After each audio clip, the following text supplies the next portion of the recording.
दोस्तों, मेरे अजीज़ों और सनातन संस्कृति में श्रद्धा रखने वाले 8 करोड़ लोग विश्व के, इनको मैं आज आंग्ल नव वर्ष की पूर्व संध्या पर ऋषिंद्र शुक्ला और मेरा परिवार आपके यश, वैभव, सम्मान, ओज, तेज, मौलिक गुणों से संचित सरलता, सहजता और मौलिकता को नमन करता हूँ और इन गुणों में आपकी निरंतर वृद्धि बनी रहे, इसके लिए मैं कामना करता हूँ। ईश्वर को धन्यवाद देना चाहता हूँ। इस पूर्व संध्या पर मैं अपने उन सारे लोगों को जो मेरी रक्षा के लिए सीमाओं पे लगे हुए हैं, मेरी रक्षा के लिए बॉर्डर्स पे लगे हुए हैं, जो मेरी रक्षाओं के लिए सड़कों पर लगे हुए हैं, ऐसे सभी फोर्सेस को मैं श्रद्धापूर्वक नमन करता हूँ।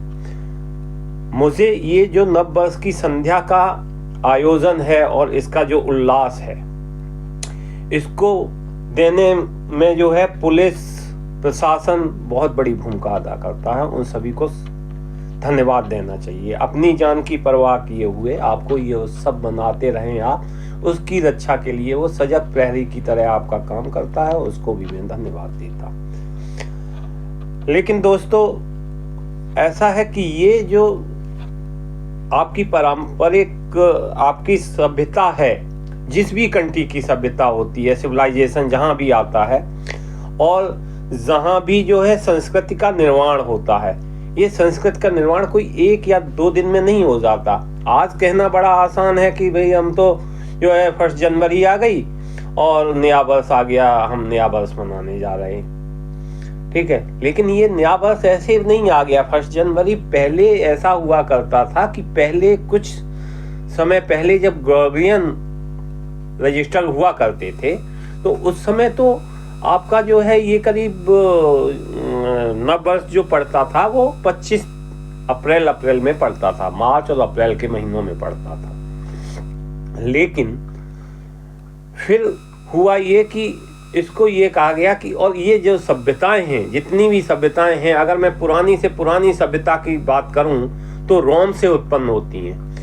और इसीलिए आप देख रहे होंगे जितने भी ये अंग्रेजी कैलेंडर्स होते हैं, इनके नाम जनवरी, फरवरी, मार्च, अप्रैल, जून, जुलाई इस तरह के होते हैं। ये सारे के सारे रोमन देवताओं के नाम हैं एक्चुअली, ठीक है। तो फिर वहां समस्या ये उत्पन्न हुई कि यार 1 जनवरी को ही जो है अपना नव वर्ष मनाया जाए। रीजन उसका ये था कि जो रोम का पहला देवता है जानूस, जिसके नाम से जनवरी नाम पड़ा, तो जानूस पहला देवता होने के नाते मतलब पहला महीना भी नव वर्ष का आपका जनवरी हो गया।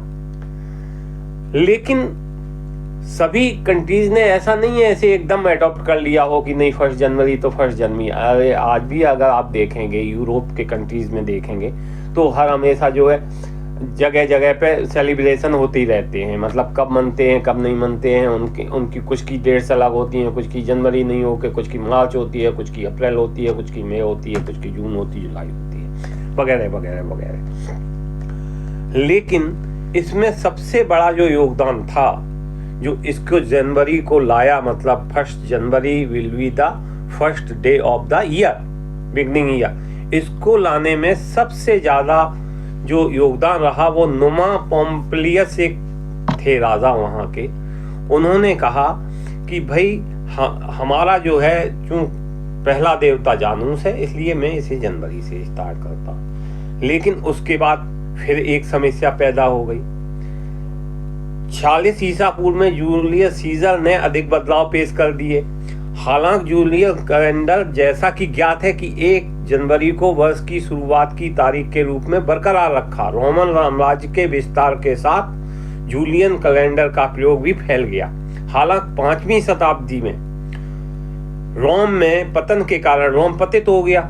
जब कोई कंट्री की सिविलाइजेशन पतन हो जाती है, कंट्री कोलैप्स कर जाता है, तो जो उसकी संस्कृतियां होती हैं वो भी कोलैप्स करती हैं और लोग जो है उन संस्कृतियों से अगर प्रभावित होते हैं तो उनका विरोध करना भी चालू कर देते हैं, क्योंकि each and every country wants अपनी स्वतंत्रता चाहता है और अपनी संप्रभुता चाहता है। हर कंट्री, छोटे से छोटे, बड़ा से बड़ा, तो वो अपने प्रतीकों को लाने की कोशिश करते हैं आपके सामने। तो ये ऐसे ऐसे सब सिलसिला चलता रहा, लेकिन एक क्षण वो आया जब पूरे यूरोप ने लगभग जो है 1 जनवरी को अपना मान लिया, नव वर्ष 1 जनवरी से स्टार्ट होगा। तो आज ये पूर्व संध्या है आंग्ल वर्ष की। हालांकि हिंदुस्तान में ये उल्टा, हिंदुस्तान में उल्टा क्यों है? उल्टा नहीं मैं कहूँगा, हिंदुस्तान में के जो विचारक थे, जो मनीषी थे, जो ऋषि थे, जो प्रबुद्ध वर्ग के लोग थे, उन्होंने अप्रैल में या मार्च में जब भी रामनवमी आती है, वो नवरात्रि स्टार्ट होती हैं, तो क्या होता है, बसंत ऋतु स्टार्ट हो जाती है, पूरी प्रकृति जो है अयन चेंज करती है, दक्षिणायन से उत्तरायण की ओर आती है, सूर्य में गर्मी प्रकट होती है, तो बसंत में माहौल चेंज होता है। मतलब पूरी की पूरी प्रकृति जितनी भी है, आपको ऐसा लगेगा कि हाँ कुछ है, कुछ घटित हो रहा है। अनाज घर में आने लगते हैं, पीली सरसों फूलने लगती है, भौरे मंडलाने लगते हैं। मतलब आपको एक अजीब तरह का ये लगेगा, अपने आप ब्रंश हो जाएगा। आप चाहे मनाते हैं या नहीं मनाते हैं नववर्ष, उससे आपको कोई लेना देना नहीं, लेकिन ये संकेत तो हो जाएगा कि प्रकृति अपने आप को चेंज कर रही है। और जब प्रकृति चेंज करती है, वही हमारा वर्ष होता है, संवत्सर, जिसे हम संवत वर्ष बोलते हैं। हम एक्चुअली जो है विक्रमी संवत से चलते हैं, हमारे लोग विक्रमी संवत से चलते हैं। हम ये 2024 है, जो इस समय 2024 है, ये इस समय तो मेरी 2080 के आसपास है विक्रम संवत। तो हम इनसे अहेड भी हैं और हम उन चीजों को ध्यान भी रखते हैं। लेकिन जो भी है, संस्कृति होती है, उसका सम्मान करना चाहिए। और जिस कंट्री ने, जिस राष्ट्र ने, जिस समाज ने, जिस कबीले ने अपनी संस्कृति का अगर सम्मान नहीं किया, तो वो बहुत जल्दी खत्म हो जाती है। अब आप ये देखिए कि ये जो नववर्ष आता है, आंग्ल नववर्ष, इसमें आप देखो तो क्या है, कोई बदलाव तो होता नहीं, प्रकृति में बदलाव तो होता नहीं। प्रकृति में बदलाव नहीं होता है, इसका मतलब आपको वो संकेत नहीं मिल रहे हैं जो नए साल के आगमन पे मिला। नया साल मतलब उल्लास का साल, नया साल मतलब कुछ करने का साल, मतलब नया साल का मतलब कुछ अपने आप में रेजुलेशन लाने का टाइम। तो वो टाइम कब आएगा? टाइम तब आएगा जब जो पोजीशंस होंगी उस समय की, वो आपके फेवर में होंगी। अगर सर्दियों के बीच में ही सर्दी पड़ रही है, अभी दिसंबर में भयंकर सर्दी पड़ रही है, जनवरी में सर्दी और पड़ेगी, फरवरी में और पड़ेगी, ऐसे में कोई चेंज हो रहा है? नहीं हो रहा है। तो इसलिए ये मैं आंग्ल वर्ष कहता हूं इसको, कि ये अंग्रेजी भाषा से प्रभावित लोगों का नया साल है। उल्लास आप मना सकते हो, लेकिन इसके साथ साथ आपको ये भी सोचना चाहिए कि हिंदुस्तान की, जहां तक मैं बात करूं तो हिंदुस्तान की संस्कृति और हिंदुस्तान का सभ्य समाज जो वसुधैव कुटुंबकम की कल्पना करता है, पूरी धरती को अपना परिवार मानता है, ऐसे यहाँ के ऋषियों ने अप्रैल को कहा था संवत्सर आएगी, अप्रैल में मनाएंगे इसको। लेकिन हम अंग्रेजों के गुलाम हुए, और जो भी कौम आती है हमारे ऊपर शासन करने के लिए, अगर हम किसी के गुलाम हैं या किसी की बात मानते हैं या किसी के कहना मानते हैं, तो जो भी जातियां आती हैं, कौमें आती हैं, वो अपना प्रचार प्रसार करती हैं, अपने संस्कृत का प्रचार प्रसार करती हैं। हमारी जितनी भी राष्ट्रीय धरोहर होती हैं उनको नष्ट करने की कोशिश करती हैं, हमारी संस्कृति को नष्ट करने की कोशिश करती हैं। इवन बहन हमारे जो प्रतीकात्मक चिन्ह होते हैं, मतलब साइनेजेस जो होते हैं, जिनके सिंबल होते हैं गॉड्स के, वो भी नष्ट और भ्रष्ट करने की कोशिश करती हैं। और अंग्रेजों ने इसे भले पूर्वक किया। वो इसलिए किया क्योंकि यहाँ अंग्रेजों ने आके सबसे पहले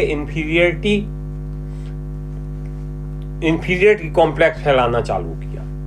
तो इन्फीरियरिटी कॉम्प्लेक्स जब होता है तो दूसरा आदमी जो है सुपीरियर होगा आपसे, सुपीरियर होने के नाते वो फिर क्या करेगा, अपनी सुपीरियरिटी को दिखाने के लिए उस शासक वर्ग का सहयोग करने लगता है जो इसके ऊपर ये थोपते हैं इस तरह का। इसके बारे में मैं एक आपको कविता कहूंगा नववर्ष के उपलक्ष्य में, और आपको उस कविता के साथ साथ बधाई दूंगा, और बधाई के बाद आपको एक कविता और पढ़ाऊंगा जिसमें हमारे कुछ कवियों ने जो है इस पे विरोध प्रकट किया था। ठीक है ना। तो मेरी कविता आप सुनिए। नव वर्ष मंगलमय सुखद आनंदमय विश्वास हो, शौर्य शक्ति प्रपन्न वंचित वर्ग को शुभ आसमय हो, ज्ञान गरिमा की प्रवंडित हो नई पीढ़ी हमारी, प्रकृति पुष्पित पल्लवित फलवती और सुभाषमय हो। नव वर्ष की आपको बहुत बहुत बधाइयाँ, बहुत बहुत धन्यवाद। आप लोग फूलें फलें, ऐश करें और दुनिया में नाम कमाएं। और मैं एक कविता को और थोड़ा टाइम लगेगा मेरा। तो एक दिनकर जी थे, बड़े प्रमुख कवि थे, राष्ट्र कवि थे हमारे, और इन्होंने जो अपने तर्क दिए हैं उसमें, उन तर्कों को अगर समझोगे तो उनको ऐसा लगता है कि उनका विरोध करना सही था। उनकी एक कविता है जिसको मैं उच्चारण कर रहा हूँ। ये नव वर्ष हमें स्वीकार नहीं है, अपना ये त्योहार नहीं है, अपनी ये तो रीत नहीं है, अपना ये व्यवहार नहीं। क्यों नहीं है? धरा ठिठुरती सर्दी से, आकाश में कोहरा गहरा है, बाग बाजारों की सरहद पर सर्द हवा का पहरा है, सूना है प्रकृति का आंगन, कुछ रंग नहीं उमंग नहीं, हर कोई घर में दुख का है, न बरस का ये कोई ढंग नहीं। मतलब इतनी सर्दी होती है, आपका मौसम तो परिवर्तन होता नहीं है, तो कैसे मनाए आदमी? निज मन में तनिक विचार करो, चंद मास अभी इंतजार करो, निज मन में तनिक विचार करो, नए साल नया कुछ तो हो तो सही, क्यों नकल में सारी अक्ल बही, उल्लास मंद है जनमन का, आई है अभी बहार नहीं, ये नव वर्ष हमें स्वीकार नहीं है, ये अपना त्योहार नहीं। फिर क्या कहते हैं? रातों का राज्य सिमटने दो, प्रकृति का रूप निखरने दो, फागुन का रंग बिखरने दो, प्रकृति दुल्हन का रूप धार, जब स्नेह सुधा बरसाएगी, शस्य श्यामला धरती माता घर घर खुशहाली लाएगी, तब चैत्र शुक्ल की प्रथम तिथि, मैंने कहा था ना नवरात्रि से स्टार्ट होता है हमारा, तब चैत्र शुक्ल की प्रथम तिथि नव वर्ष मनाया जाएगा, आर्यावर्त की पुण्य भूमि पर जयगान सुनाया जाएगा, युक्ति प्रमाण से स्वयं सिद्ध नव वर्ष हमारा हो प्रसिद्ध, आई है कीर्ति सदा सदा नव वर्ष चैत्र शुक्ल प्रतिपदा को मनाया जाता है। अनमोल विरासत में धनकों को चाहिए कोई उधार नहीं, ये नव वर्ष हमें स्वीकार नहीं है, ये अपना त्योहार नहीं है, अपनी ये तो रीत नहीं है, अपना ये त्योहार नहीं। जय हिंद, जय भारत, जय संस्कृति।